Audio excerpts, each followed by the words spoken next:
Welcome to Clusterf Cottage, where we need to find a solution to an overflowing toy problem before we're forced to put our children up for adoption.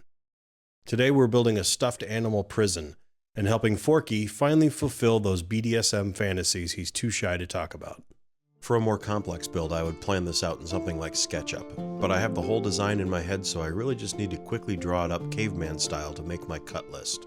I'm going to use some leftover plywood for this, and before you say, well, why would you use plywood instead of quote-unquote nice wood? I want the stability that plywood offers so I don't need to worry about warping.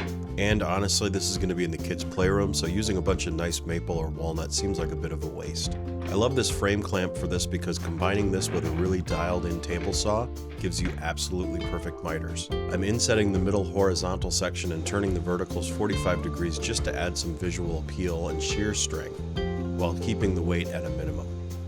I know I could have built a custom jig on a sled to ensure these angles were exactly 45 degrees, but this is not fine woodworking. This is me hacking something together so I'll stop tripping over goddamn stuffed animals. Now I'm edge banding all of the plywood using the highly specialized tool known as the iron my wife has been looking for a year.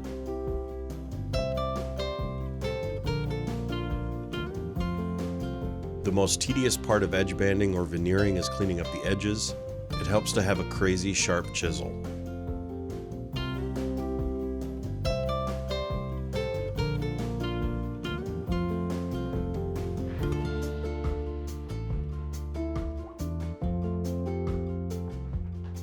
Now I'm marking all of the dowel locations. Yes, I'm using dowels and glue to hold this sucker together.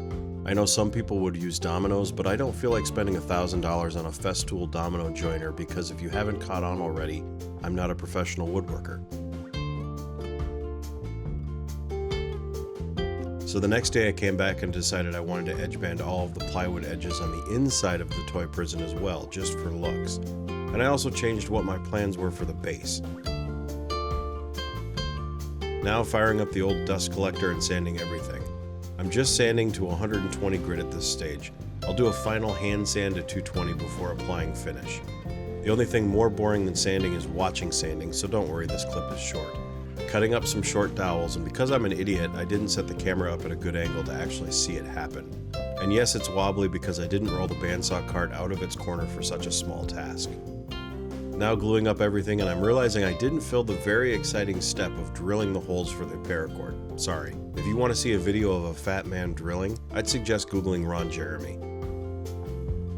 And yes, my workbench can handle my fat ass. I designed it to hold 1,200 pounds, and I'm barely half that. Time for the final sanding by hand with 220 grit, and then using a tack cloth to clean up the wood, followed by the first coat of wipe-on polyurethane, which I'm using for this because it's easy.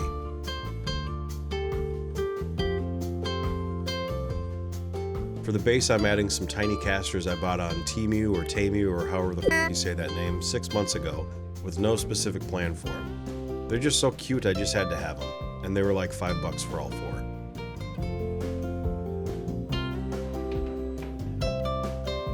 Time for a second coat of wipe-on polyurethane. Don't worry, Forky, we're almost done, you little freak.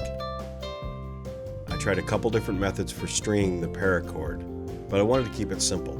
So I'm just doing a thick loop knot on one end and looping around the top and tying it off with a double half hitch. I could have drilled the holes smaller and been able to just use single knots on both ends, but I didn't actually have the paracord when I drilled the holes and assumed it was a little thicker. That's what she said.